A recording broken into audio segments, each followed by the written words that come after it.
So I said I would like to, do an extended shoot.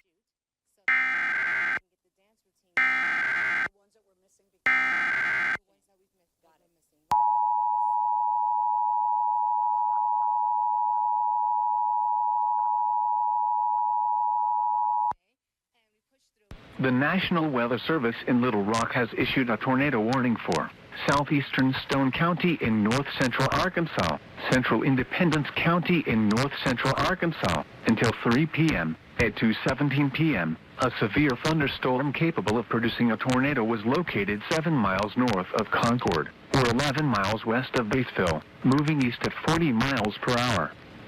Hazard, tornado and quarter-size hail. Source, radar-indicated rotation. Impact, flying debris will be dangerous to those caught without shelter. Mobile homes will be damaged or destroyed.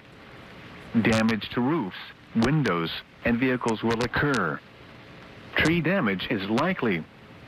Locations impacted include Batesville, Newark, Cushman, McNeese, Moorefield, Southside in Independence Count, Sulphur Rock, Bethesda, Charlotte, Marcella, Gainsboro, Deshay, Pfeiffer, Locust Grove, Dowdy, Cord.